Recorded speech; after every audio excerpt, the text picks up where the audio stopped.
I see the future going back towards a decentralized internet, a different makeup of the internet, so that no one can shut anyone up, so that there's no one in charge.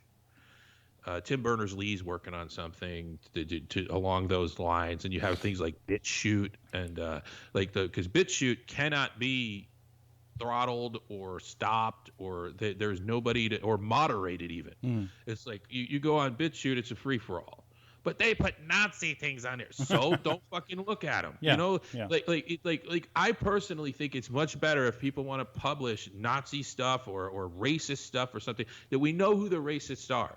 Like we know the people that produce this stuff and put it up there. yeah. Let them do it. Let them do it out in the open. What's wrong with that? Like, it doesn't hurt anyone really at the end of the day, physically anyway. If you can't take it, don't look at it. Yeah, I would And agree. it's much better to know who these people are rather than because what happens is when you put them, you put them in the shadows, then all of a sudden some arbiter is telling you who the white supremacists are. Then all of a sudden everybody gets lumped in with the white supremacists. Yeah. Oh, they're conservative, so they're white supremacists. That's true. And like hold on a minute, like.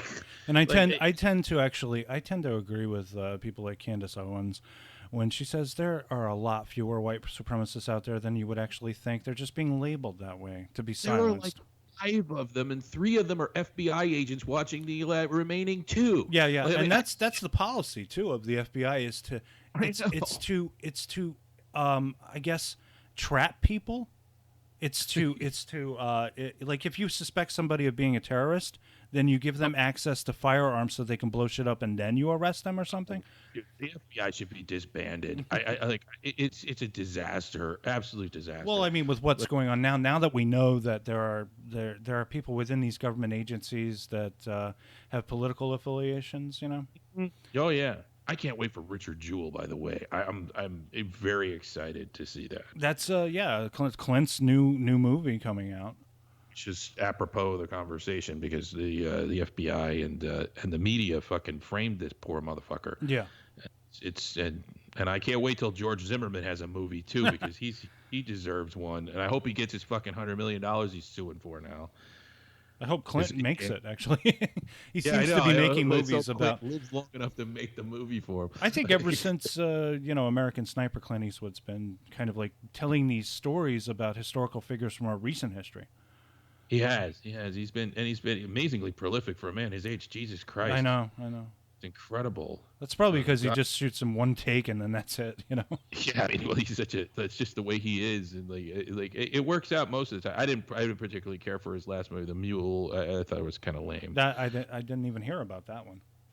That was the one where Clint Eastwood plays the guy who becomes a drug mule going across the border. I thought he retired from acting. What the fuck? Oh no, he just did the movie last year. He's always saying he's going to retire. He said Gran Turismo was going to be his last movie as an actor. No, well, he did The Mule, which was mediocre at best. Really, I didn't care for it. What was it like? Oh God, there was a movie with Melissa Leo a few years back called Frozen River or something. Wasn't that also about a poor person who had no choice but to do illegal things?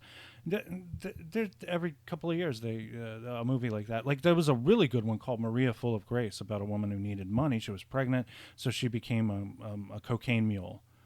Right. And brought like drugs into the country. And, hey, and that's cool. That could make a good story. Oh, it's that was it was a wonderful movie. It was made for like no money practically. It did get one Oscar nomination, I think, for the lady who played the part. That was the problem with The Mule. Like I felt like I had already seen this movie like before. Sometimes you have to done a little better and a little, like it was kind of just going through the motions, I thought, and it just didn't really touch me. It didn't keep me interested. Which is actually unusual for Clint Eastwood. Like even though like some of his movies I don't want to see, like what he did American Sniper, right? Yeah. Yeah, and like goddamn, I did not want to watch that movie, but I watched it on a plane and it was pretty fucking good. Like I really liked it, but like there was just some. First of all, I don't like Bradley Cooper at all. You don't know why. I don't know why. There's nothing wrong with him. Like, We saw Stars Born a couple of weeks back, and oh, I can't watch that. I'm not I fired. did really enjoy it, although he did sound a lot like Billy Bob Thornton in Sling Blade. He was talking like this, and Mm-hmm. he was just kind of sounded like he'd been hit in the head with a hammer a few times, and he kind of talked. Yeah. But then when he Mm-hmm. gets up there and he sings, he's Right. like, Taters. he's like, I like your nose. I want to touch your nose. I know you don't want me to touch your nose, but I'm gonna touch your nose. I mean, it was like that. With a French fry potato. I like the way you talk. But I did enjoy the movie. I thought actually of the more recent movies I saw, I thought that was one of the best recently because it was an actual movie. It had like a story, it had performances. They turned on a camera. There was chemistry. It actually worked. Lady Gaga can act. She's a fine actor. I had that song stuck in my head. And it was like an actual. It was like an actual movie. You feel like a lot of the stuff you're watching nowadays aren't. It isn't like a real movie. It's like something else. It's like I feel like people are performing a little too hard. It's kind of like the problem I'm having with Santa Clarita Diet. That's one of the main issues Really I'm having do with that not show. like that show. We stopped. I like 2 episodes in. I was like, I don't like this show. I don't like him. I don't like her. This whole Yeah, show I is mean, dumb. one of the major problems is Timothy Oliphant, who's an actor I really like. I like Timothy Oliphant Loves in a so lot of much stuff. in that show. I mean, he was in It, Deadwood. I mean, and here he's playing as all the men are playing on this show. They're playing a bunch of beta males. Isn't that weird? Isn't that weird that all the women have power on this show? The show is about Drew, even though Timothy is also a producer on the show. And he's playing like this kind of douchey guy, and he talks like this all the time. And that's another thing that irritated my wife. We were watching the show. Everybody right. speaks in the same tone of voice. They all sound like this. Well, you're a zombie. You're eating people. We'll have to figure something out. No, there's no Yeah, that drama. annoyed me. I thought he was a giant pussy, and I have no fucking patience for that shit anymore. And I I feel well. really It's don't. also like I blame Joss Whedon a little bit for this, for like Buffy, because the show owes a lot to Buffy. It's very much in that kind of mindset, but I don't know. Buffy Buffy was better. Buffy was a little more entertaining. It didn't hold up well. Buffy didn't hold up well for me watching it because after once you get past it, it gets kind of silly. It's kind of a silly show. I thought, but it was entertaining. I'll give it that. But I feel like a lot of this stuff doesn't really age well. Um, but Santa Clarita, I'm gonna stick it out. Like I said, the only show I stopped watching after 2 episodes was that one that you liked, Which one? ironically, which was Dead to Me. I stopped. That to me was awesome. I stopped. I really did not like. Why? I couldn't. Number one, I couldn't identify with the characters. I didn't really like them. I thought it was a little self-absorbed. I thought it was a little too. Again, it was another one of these things where I felt like they were giving everything to the female characters, and I like those actors. I It's a do. female show, really. Like the characters, like they really aren't. It's a show about the women. So it kind of. But you should have stuck with it because I'll tell you why. It becomes, and I think I can see where your problems lay in the first couple Well, episodes. in the first two Um, episodes, well, let me just say this: yeah. I didn't care. I really didn't care. See, I fell into caring. I cared enough to watch the next episode, but let me tell you, man, it turns into this mystery of what the hell happened to her husband and what role this girl played in it, and like, 'cause she was involved. And why was she? How was she involved? And it unfolds slowly over the course of this. I mean, it can't be that slow. It's 10 episodes, right? Mm. So but it unfolds over the course of the season, and it's fucking fantastic. Like by the time you're in like episode 4, like you're on the edge of your seat. You've got to find out what happens next because you don't like you're like, how did this happen? Like, I, like I mean, I felt like they were marketing it. Like Netflix was really putting a lot of marketing behind it. We saw ads for it on the sides of buses, for fuck's sake, in New York City. We saw them. I just found it on the list. Nobody even told me about it. We just saw, like Heather likes Christina Applegate. She looked awful in that show, by the way. It's the first show I I've think seen both it with both her her in it and where she Linda looked don't look old too and well. shitty. And I used to. I Yeah. mean, I had a crush on her when I was a kid, and I had a Oh yeah, crush she was on fucking Linda. hot. But they haven't. That well, maybe they just kind of look that way, for the show. We can Yeah, hope maybe. anyway. Maybe. I would hope so. Well, we'll see if she's hot again in another movie later or something. Maybe Yeah. they'll do another vacation movie or something. Yeah. The Let me see, what other shows are there? Well, Mrs. Maisel is back out again. I can't wait to watch that again. I I've heard love about that. that. Maybe I'll give it a shot and You haven't see. seen that yet? No, I haven't. God, Our man. plate's been full of late because we've been trying to catch up on certain things.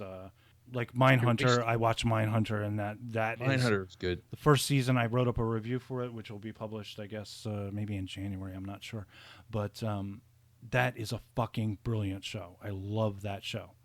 It's very good. I love the characters. It has some, especially the first season has some pacing issues. It's like in that first episode, I like what is David Fincher doing? Does he think he's like fucking Roger Corman, showing everyone walking to their car Well, and walking everywhere? Like what are they padding out the time? I Like what think I the might have fuck? said something about Fincher in my article that I wrote.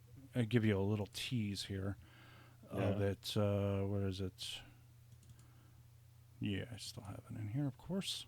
Like he's doing some Fred Olin Ray shit, fucking like Well, no, like whoa. it wasn't that. It was just he has a certain style about him.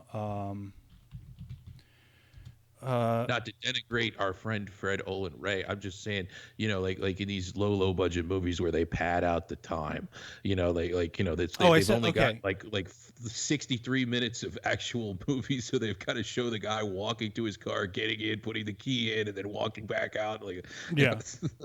I said the design of Mindhunter is ordered, Spartan, and sterile in contrast with the messy 70s, but in keeping with producer David Fincher's aesthetics. Fincher's movies have an orderly messiness to them where we see a filthy room, but the filth has been carefully constructed.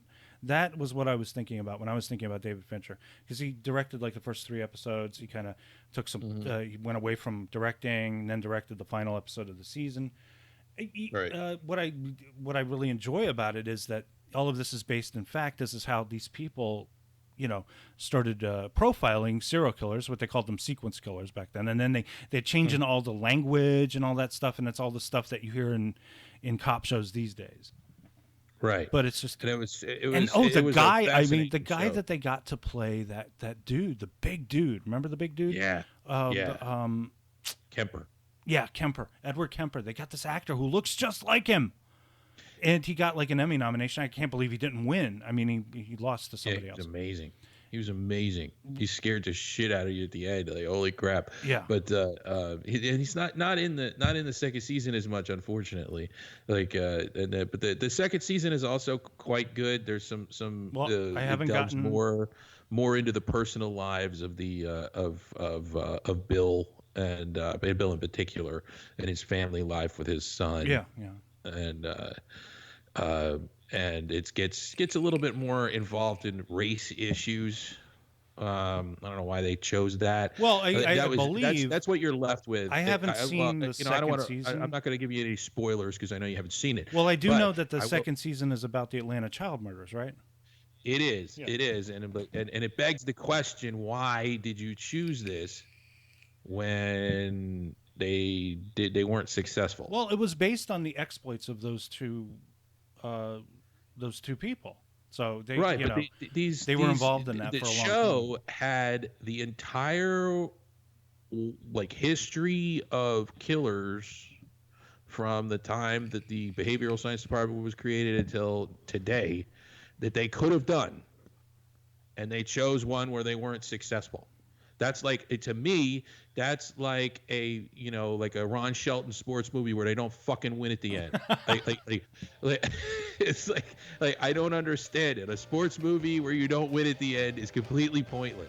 Now Wait, this what is about not Rocky? completely The pointless. Rocky, he didn't win in the first Rocky. Remember, he wouldn't go down. He kept getting up, but they still made Apollo Creed the winner of the first movie. Did they? I forgot that. Yeah, God, it's been so long since I sat through the whole movie. But Rocky won in 2, 3, 4, and then there was a street fight in 5, and I never saw the Rocky Balboa. yeah, in the first movie he doesn't win. He all right, well, but just standing was a fucking was. I mean, you can make a case for that, but you can't make a case for the baseball team just fucking loses. Like, I mean, like Bull Durham. Like, fuck that, man.